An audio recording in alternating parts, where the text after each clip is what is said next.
4 o'clock now on our Thursday, and we are seeing those skies turn dark. We're tracking evening storms bringing in wind and some rain tonight. It started out like a really beautiful summer day. We climbed near 90 once again across the state. It's that time of the year, though, about 2 o'clock, 3 o'clock, those storms start rolling in. Our weather impact team tracking the chance for a pop-up storm as we head into the evening hours. Here's a live picture from out east at DIA. There is a ground delay at the airport because of thunderstorms. About an hour delay is being reported, and that could last until about 9 o'clock tonight. So they'll do what they can to get planes in and out. And Kathy, that's the way it goes, you know. We're following the weather. We're at your mercy.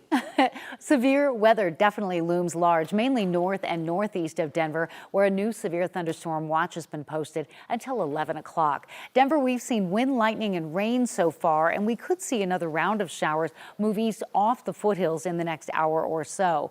Temperatures today soaring way above average, but with the showers and cloud cover have come down. We're now 80 in the city after a day with highs near 90. Severe weather in northeastern Colorado and southeastern Wyoming, tracking some storms with large hail and rotation outside of Cheyenne. Hail reports over 1.5 inches in diameter. Here, back closer to the metro area, we've been watching some storms around Fort Collins and Greeley, Boulder, Broomfield. Severe thunderstorm watch does not include Denver, but areas just north and east of the city. Had some showers and thunder and lightning roll through Castle Rock, Parker, and Highlands Ranch, and there are additional showers upstream that will be making their way into the city over the next hour or so. The shower just over downtown Denver has evaporated, so that makes for a better evening drive. Severe thunderstorm watch extends from northeastern Colorado into southeastern Wyoming and western Nebraska until 11 o'clock tonight. And this is the area we're really concerned about large hail and damaging wind as we go through the next 3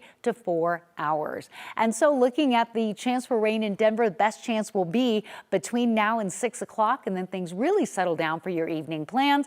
It's a comfortable temperature trend over the next few hours. Weather headlines, we'll check that radar again coming up, and your Father's Day forecast in just a bit.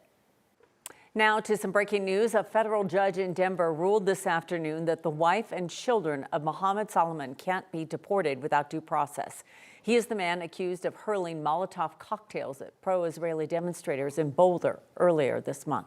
The judge left in place a temporary restraining order blocking the plan to send Solomon's family back to Egypt. Kevin Vaughn from 9 News Investigates has been digesting this order and hundreds of pages of court documents you've gone through today. You're joining us from the newsroom. What is your biggest takeaway after reading through this? Well, Alex and Kim, it's this. Before Hayam El-Gamal and her 5 kids can be deported, they will get the chance to fight in federal court in Texas. Boulder police quickly arrested Mohammed Solomon after this June 1st attack on demonstrators trying to call attention to Israeli hostages being held in Gaza. 15 people were injured, some suffering serious burns. Barely 48 hours later, as Solomon awaited the filing of criminal charges, federal officials had his wife and 5 kids in their sights. Homeland Security Secretary Kristi Noem saying they would be investigated. The White House saying they could be deported as early as tonight, and later adding 6 one-way tickets for Mohammed's wife and 5 kids. Final boarding call coming soon. By then, agents with Immigration and Customs Enforcement had already taken them into custody and moved them to a detention center in Texas. Today, federal judge Gordon Gallagher transferred their case to a court in Texas, but notably, he ruled that they have a right to due process, meaning they can contest their deportation. And he left in place a restraining order he issued last week, preventing their removal from the U.S. As for Solomon himself, after an appearance in federal court last week, he was transferred to federal custody. He faces a federal hate crime charge and 56 criminal charges filed in state court, including multiple counts of attempted first-degree murder. One document we obtained today in court asserts that a federal agent told Solomon's wife, quote, "You have to pay for the consequences of what you did." According to the attorney for Solomon's wife and kids, they're being held responsible for his conduct. Federal attorneys contend they were taken into custody because of their immigration status. Live in the newsroom, Kevin Vaughn, 9 News. Yeah, Kevin, before you go, can you answer the question, Solomon was here on an expired visa, but what about his family? What is their immigration status as of today? So Alex, he and his wife and kids came here in the fall of 2022 on visitor visas. Within a month, he applied for asylum in the U.S. for himself and his entire family. That application was still pending when this attack occurred. Okay, Kevin, thank you. Developing today, a single person survived a crash of an Air India plane. More than 240 people bound for London and others on the ground were killed. The biggest question of what caused the crash still remains unclear. NBC's Matt Bodner shares what we do know. Thank you. Well, really an astonishingly positive development in this deeply tragic story. Indian media and our international partner Sky News have confirmed that there is one accounted for survivor at this time. He is a British national, a man. We believe that he's about 40 years old, and Sky is reporting that his name is Vishwar Kumar Ramesh. They spoke to his family.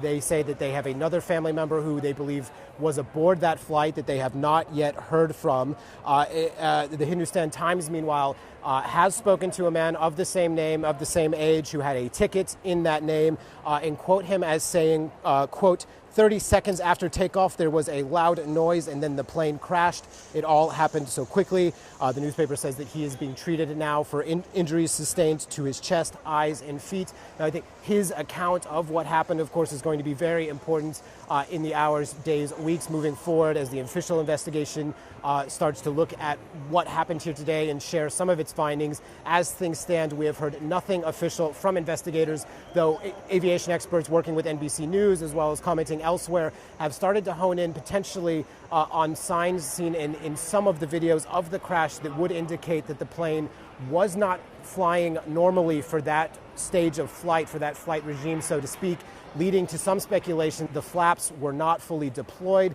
which could have led to this crash, though it is important to emphasize there is no official information at this time suggesting any cause one way or another. Matt Bodner, NBC News, London. The plan to develop the River Mile near Ballerina is moving forward. Today, Kroenke Sports confirmed they bought all the land where Elitch Gardens and Meow Wolf sit. Kroenke has been a co-owner with a company called Revesco since 2015, but Kroenke wanted to solely own the properties to streamline its River Mile development. Elitch's and Meow Wolf will still operate as normal. That development plan is for the property around Ballerina. Kroenke wants to build a performance venue, a 13-story hotel, and 2 residential buildings. In this day in Denver history, it's something worth celebrating. We'll never forget this day. Most people in our state, if you were here 2 years ago in June when the Denver Nuggets became NBA champs, finally. June 12th, 2023, the Nuggets won it all on their home court after the Miami Heat, over the Miami Heat. Beat them in 5 games, hoisted the Larry O'Brien Trophy up at Ballerina. So many great moments. Former Nuggets coach Michael Malone with the Joker's brothers. They're big boys. Fans hit the streets to celebrate, packing downtown to enjoy the win. Of course, the celebration ended with a parade a couple days later. It was so wonderful. A huge rally at Civic Center Park. And yes, Nikola Jokic decided he likes parades. And Michael Malone was feeling the love that day. He was feeling a lot of things, but it was great. It was a great day. I have goosebumps just seeing that footage. What a day that was so fun just to be out there and to feel the people and like everybody so excited for this team. Oh my gosh, it was amazing. And largely most of them still together, and we know what they can do. I mean, look at what they did this year, you know, despite injuries and coaching changes and everything else. So let's fix a few things and go for next year. They have the answers. Yeah. Just got to make it happen.